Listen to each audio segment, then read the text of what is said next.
Hello, I'm Pauline Cranmer, the Chief Paramedic here at the London Ambulance Service. As we celebrate International Paramedics Day, I wanted to sit down with a number of members of our team to find out more about the individuals that make up our amazing paramedic workforce. It's really important that we recognise the profession of paramedics. We have such a wide range of diverse teams here in the London Ambulance Service. This International Paramedics Day seems like a great opportunity to talk about how they got to their roles. So thank you for listening to our first ever podcast as we get together and discuss the difference we make as paramedics. I hope you enjoy it. So Amanda, thanks for taking the time to talk to me. We're down in Swanley as part of the exercise, as part of your HART training. So, see, paramedic, clinical team manager, and talk to me a little bit about how you got to where you are now. Really, I've been with the LAS now for 7.5 years, coming up to 8 in January. But yeah, so came straight from university. Didn't even think about applying from home. My goal was to get over here as soon as I could. So you wanted to join the LAS? Yeah, yes. The concept of, London being, the most, you get the most experience out of it.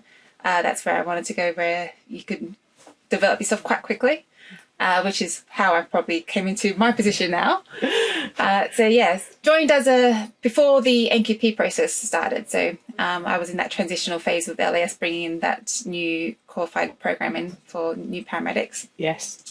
But so luckily I managed to jump up to the FRU quite quickly. And then from there, 4 years on the road, I thought I've got enough experience, try for HART. And that's when, during COVID times, I applied for my position in HART and did 3 years in HART. And then I was running the team and getting involved. I became an instructor in a few things, which then people were pushing me to go into management. And here I am, a year later, and CTM. So HART, traditionally, always been very viewed as a very male environment, and lots more of our male staff are in there than our female staff. So how have you found it, being as part of the team, being a team leader within the team now as a female? Definitely has changed over the years. When I first joined HART, I believe it was 1 in 3 females that was based in the West. Besides higher management, our management level in terms of clinical team managers had no female representation in there. So it's been really positive to see that there's been a very steep incline of females coming in through HART. We're still not where we want to be, but it's definitely becoming a much more inviting environment for females to join. You don't have to be super strong. You don't have to be, the world's biggest heavy weightlifter. So I can absolutely concur. So the exercise today, great balance of people across it, but real focus on the clinical care for the patients. And from what I've certainly seen and what I've got involved in, actually, there is space for everybody within the team if it's where you want to take your career. Everyone brings a different view, a different experience. Somebody is better at one skill than the other. The best thing about HART is that because you're a team, as a team as a whole, you cover most aspects of every skill and competency. So, I'm not very good at one thing, but my teammate might be very strong. And it's the same with, the male and females. Males might be doing a bit more of the heavy lifting, but to get into that small crack in the confined spaces, well, we can definitely get in there. So you play to the strengths within your teams. Absolutely, yes. Fabulous. Did London live up to what you expected? I don't know I didn't think I had any expectations, to be honest, when I first came over. I was, that bright-eyed student, just becoming a paramedic was quite just the ambition for me. But, I have seen and done a lot. The experiences and the exercises I've been involved in, been doing stuff by I'm delivering courses for only national HART staff members as well. So the National Ambulance Resilience Unit, you're supporting that. That's a fantastic opportunity because that's not just London. That's kind of every ambulance trust across England, really, isn't it? So, and 7 years. It's been a busy 7 years, isn't it? Really, and certainly across London. So it's gone quick. It feels like I only came yesterday, and then before I know it, I'm 7 years in, and applying for citizenship and planning to become British. Brilliant. Yeah. Fantastic. Fantastic. So if you think back to your 7 years ago person, what's the one bit of advice you might give to someone thinking about that if they were in your position? Yeah. Be more confident. Back then, you think that imposter syndrome, thinking, becoming a paramedic, you are the only person to rely on. There's nobody else. But really, the team has been, LDS has grown since I've started. It's, you felt very isolated before. Now you've got so much support, calling, APPs, the CHUB, now working on HART, working on a team. You're not by yourself. You can do this.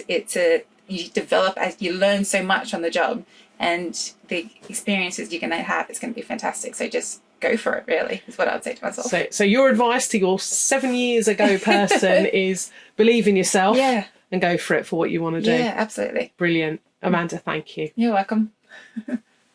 So Jane, clinical education as a tutor, and I understand today some good news. Yes. You want to share? Yeah, so I've been in clinical education as a clinical tutor since March last year, so March 2023.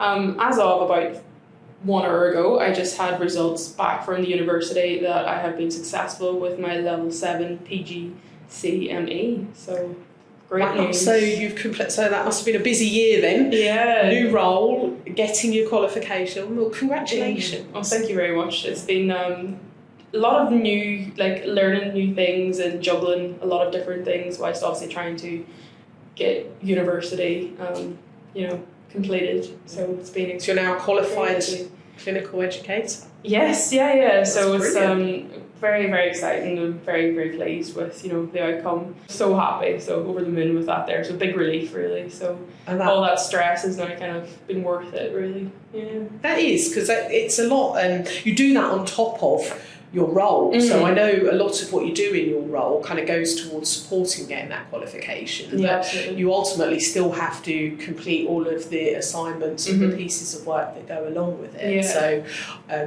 that's fantastic news. Thank you. So that's not a bad kind of 4 years as a paramedic, really, is it? Yeah, exactly. It's been quite a journey since I've started. So I qualified as a paramedic in the middle of COVID. So it was a very interesting start to my career as a paramedic. A lot of guidance and stuff like that there. It was very new and fresh. So trying to develop as a newly qualified paramedic at that time was had its challenge, to say the least, as well as getting used to your new skill set as well. So yeah. And you were in the east of London? Yes, so I started my journey as a paramedic in Ilford. I was in Ilford for just over 3.5 years, and then I've joined the clinical education department here at Dockside, so that has been since March last year. Wow. So I still complete clinical shifts as well as part of my role, so it's been really nice to balance the education side and along with the clinical side as well, to merge them both together, because I think they work so perfectly together. And I have a real passion around learning and continuous learning, as I've talked about it in the past. So to hear that kind of how you bring the two together, still undertaking clinical shifts, but also that opportunity to kind of share your knowledge and support, essentially our next generation of clinicians when they come through here. It was quite amazing, really, because a couple of weeks ago I was on the ferry, at least with the car, and I backed up one of my previous students who was on the ambulance. So it was really nice to see students who I've had the honour of teaching and seeing them out on the ambulance, and then supporting them as well from a different angle, which is really, really nice. And just must be quite rewarding seeing them leave as students and then seeing them practicing autonomously, treating patients out on an ambulance. It's amazing, because it's obviously a lot of stuff we talk about in the classroom environment about being this clinician and what you may see, what you may go through, and then all of a sudden then you're attending these sort of incidents and jobs with them, and it kind of everything makes sense, I suppose, in their eyes then. And we're having the chat after about, remember we had that discussion in the classroom and how do you feel now, so it's always nice to have a little bit of feedback as well about that. It's like that continuous loop, isn't it? Yes, absolutely. Yeah. It was just so important, and I think it's really nice as well as an educator, you know, just to see them develop and practice as well. Yeah. So did you always want to come into clinical education? Yeah, I remember one of my first CSRs I had a chat with one of the tutors about how did they get into education, and I seen them, you know, the feedback that they gave me that day really influenced me, and I really enjoyed mentoring as well, so mentoring students on ambulances. So I seen this as a nice area to go down, as it's, you know, also I'm continuing my development as well as developing others, which is really, really nice. So what's next? Where do you see yourself going? What's your next challenge? I'm hoping to start my master's in advanced clinical practice. I've always had a really keen interest in critical care, so I'm hoping to go down that route and hopefully go to critical care and hopefully develop myself in that way as well. So I'm hopefully still maintaining the education side as well. So I feel like it's really important, you know, to be able to pass on that bit of skills and knowledge to, you know, our students that we have in the education centre. And of course education is one of the key pillars of advanced practice as well. Absolutely. So it would fit very naturally together. So great opportunity, and we most definitely need more critical care paramedics. Opportunities certainly on the horizon. Yeah, absolutely. Look at the dream. You mentioned about completing your paramedic course throughout COVID. What made you want to become a paramedic? It started actually from quite a young age. We at home, unfortunately, my father sustained a fall from height. We had to call an ambulance essentially. Ambulance came, and I'll never forget that feeling, the way the paramedics spoke to me and my family and kind of reassured us about my father's condition. And I remember always just thinking, like, that's how I'd want to that other people feel if I ever became a paramedic. And essentially that's how I'd carry on my practice every day as a paramedic. So just treat everybody how you or your family would want to be treated. So that's a very personal reason, from a very personal experience. Yeah. I mean, it was quite a young age, and I remember just like seeing my father in that, you know, situation, and I just did not know really what to do. So from that moment, I remember thinking, if this ever happened again, or what could I have done better in that situation? So I then completed a first aid course, and then looked at ways to get into being a paramedic essentially. So I was at school at the time, and I remember Googling in the library how to become a paramedic. And unfortunately, everything starts with Googling, back home in Derry. And I remember speaking to one of the careers advisors, and they did not know anybody who's ever became a paramedic or anything like that. So it was. So you weren't able to? No, I wasn't able to access. To do that in Derry? No. So I travelled to England whenever I was 17. Did some interviews. And that's how I kind of got in with the paramedic science at university, down that route, and then moved over here in 2017 to start my studies. Wow. Yeah. And here I am. And here you are, absolutely. We're lucky to have you. Yeah. Definitely. Ireland's loss is definitely our game. Yeah. Hello, Caleb. Thanks ever so much for taking some time to join me for a quick conversation. I know you're relatively new to the London Ambulance Service as a paramedic, but you're not relatively new to being a paramedic. So it'd be great to understand. So how did you get into being a paramedic? Thank you so much, Pauline. The pleasure was all mine. So my dream was to be a thoracic surgeon. So something happened. I was in my auntie's store one day, and this bike came from nowhere and hit the son of my auntie's customer. So they were trying to rescue him to the hospital, but he was just bleeding, and no one could do anything. And I'm so sure the baby passed out before getting to the hospital.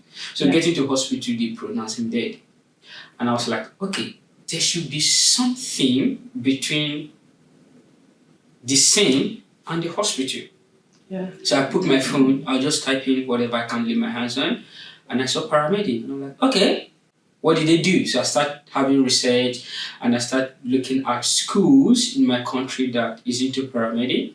and I saw one which was very far away from my city, and I got in.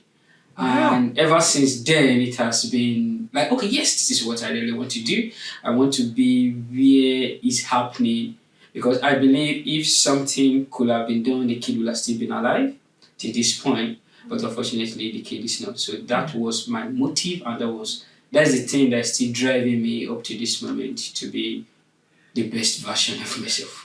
Wow. So something that was probably quite traumatic, given that you were, minding your own business one afternoon and kind of faced with that. I mean, it's kind of almost life-changing, isn't it? It's kind of giving you the purpose of what you want with the role. Yes. Because you've been a paramedic for a while now, haven't you? Coming up 9 years? Yes. So what made you decide London? I've been looking into different trusts I could, that could fit what I want to be, that could help me drive my passion, and that could align with some of my core values. So, and I started looking different trusts, and I got to London Ambulance Service. I got to the page. I'm like, okay, let me see what their core value is. So the first thing that piqued my attention was the EDI, Equity, Diversity and Inclusion. I'm like, okay. And I started like, okay, I think I'm loving this. So what's good? So I studied the career path, and I was like, okay, I love this. And in as much as it's London, right, of course everyone wants to be in London. We are kind of biased though, but yes. And so I was like, okay, so let me come to London, let me see what it's going to take for me to be in London Ambulance Service. And I started doing the application, and I I think on the 3rd, was it on the 3rd or the 2nd of December, I just got a mail that I'll be scheduling for interview. I was like, yes, this is what I want. Did you find the process was quite straightforward for applying? The process was straightforward, but it was tough. It was as if I'm doing some PhD exams. Oh, wow. Yeah. I guess, not fun when you're going through it, but, it's such an important role. So it's sort of assuring, it's assuring for the patients that we go to, really, that it's a rigorous and a robust process to make sure that you're, and clearly you are, up to doing the job that we want you to do. So you were placed, you did your OPC, so your Operational Placement Centre. So some mentoring before you started kind of operating on your own, really, and you're based in Newham. Yeah. So have you always been in Newham since you joined? Yeah, so right from the time, because once the employment process was going on, we were sent a map to pick the location you want to be, and the first thing I just picked was Newham. And up to now, some of my friends were still asking me, why Newham? I said, I don't know why, I just like the name. New. So let's go for something new. So I picked Newham, and I went to Ilford for my OPC. Yeah, my mentor were... my first mentor was good. The second mentor, perfect. So, we are human beings. We need to do some 1 or 2 errors, right? So, but the overall... It's about learning though, isn't it? None of us are perfect. There are things that we, with hindsight's a wonderful thing. You look back and you think, oh, I wish I'd done that slightly different, or I didn't know the answer to that. So the whole point of that journey is to be supported along the way, really. You've got the underlying knowledge. It's how do we help you bring that out so you can practice? Yeah. So this was great, it was fantastic. And what the contribute with what I've known has helped me so far in the service, and I'm really grateful for being here and also meeting new people, learning new things, new culture, meeting Pauline too. So what's next, Caleb? Where do you see yourself in the next few years? So in the next few years, God's willing, we'll be looking into the critical care. And hopefully HEMS. Critical care, HEMS. Yes. Good HEMS. pathway. Yes. Good I'm pathway. coming in, please. Yeah. Well, our critical care APPs have just celebrated 10 years in London, so that's a massive milestone, going from strength to strength. So why can't you be one of them in the future? Why not? And I've worked with a few of them on scene in cardiac arrest cases. I love the way they think. I love the way they're always on top of their game. I'm like, this is me in the future. So, so you've got a bit of a plan mapped out for where you see yourself. Yes, so just like, Yeah. So even though at the point I haven't really pinpoint either I'm going for critical care or HEMS, but yes, I love it. I think this is what I'm gonna do, and I enjoy doing it. And I guess that's one of the fantastic opportunities really as being a paramedic is if you're not quite sure where you want to go or what you want to do, there are so many opportunities that are ready for you when you're ready to take that next step, aren't there? And that is one of the reasons why I chose London Ambulance Service, and I'm happy they chose me too. So the pathway for your career path is wide. Yeah. So you can, even though if you don't have the decision now, you can take your time one step at a time to choose which best pathway for you. Because I believe whatever pathway you have to choose, it has to be the pathway that will bring out the best in you.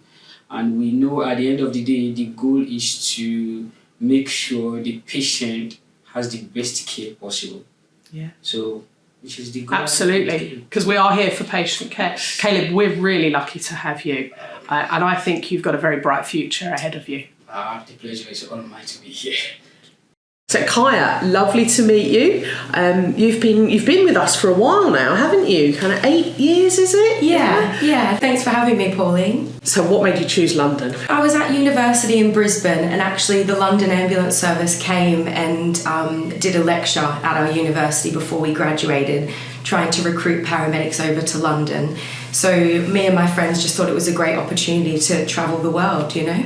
And have you been able to do that? Yes, definitely. I think I'm coming up to 35 countries or something like that. Oh, wow. So you've used London as a bit of a base, really, to get out and about. Is that across Europe or kind of wider? Yeah, Europe and a bit wider, sort of Africa and bits as well. Yeah. Oh, brilliant. What a great opportunity. Yeah. Did you have any reservations about, I mean, it's a long way to travel. Yeah, I guess I was a bit, say, nervous when first making the move to London because it is a massive change. You know, you're not near your family and things like that, but I felt well supported by my group of university friends and then well supported by the LAS when I got here, so it made the transition a bit easier. Well, that's really good to hear because it's a sort of a bit of a double hit of you're moving away from everything that you're used to, and then you're starting this role where you're, it's a very responsible role, and you're moving from all that theory into a really practical application. Yeah, definitely. So where did you start? You came over to London. Where was your first posting? So I first started at Waterloo Ambulance Station on the road, and I was there for about 6 years. Went through a few fantastic crewmates. And then I sort of made the transition up into the clinical hub, and I've been there for the last couple of years now. Oh, wow. So the clinical hubs, how did you find that transition from kind of seeing your patients face to face and then doing your clinical assessments on the telephone? Yeah, I guess initially it was a very different way of working. It's a lot more questioning rather than visually looking at your patient and seeing how unwell they are. I think what is a good asset in the clinical hub is using good SAM, so you can look at your patient if you need to, but definitely a lot more thorough questioning over the phone and sort of trusting in people's responses of what they're saying is going on. And good SAM, that's the application that we can use to alert not members of the public if they're signed up to it to be able to render aid for people in cardiac arrest. Yeah, and you can also use it as like a one-way video call. So I find it's quite useful for paediatric patients, mainly to see if they've got recession or tracheal tug and things like that, because parents aren't the best at describing those things, I think. They're usually quite concerned, as you would expect, really. So being that kind of very professional and very calm voice on the end of the telephone really does help to calm parents down, especially when their little one's unwell. So you worked in primary care in Islington for a while. Was that as a first contact paramedic? Yeah, so I worked in South Islington Primary Care Network for the last 2 years. I've just finished there recently, and I studied at UCLan University and did the first contact practitioner module, which was very, very helpful to my practice because it's just sort of advanced assessments of patients and, blood test results and otoscopy and a lot of clinical skills that we don't normally do as a paramedic on the road. So it was really helpful. So do you see yourself perhaps in the future becoming an urgent care advanced practitioner? Yeah, so it is something that I've thought about, and potentially in the future. I'm just going to sort of see how I go for the meantime, I think. Yeah, that's entirely reasonable, but it's a great opportunity just to build on those skills, and lots of time to make sure that you can hone them as you're treating patients. Yeah, definitely. Great opportunity. What other opportunities do you think you might want to explore? For me, for the future, I would like to remain in the clinical hub. I really enjoy sort of the hours and the team. It's quite nice to work in a smaller team, I've found, and the managers are fantastic. So I think sort of moving forward in the future, I'm just using my primary care skills to triage patients on the phone, really.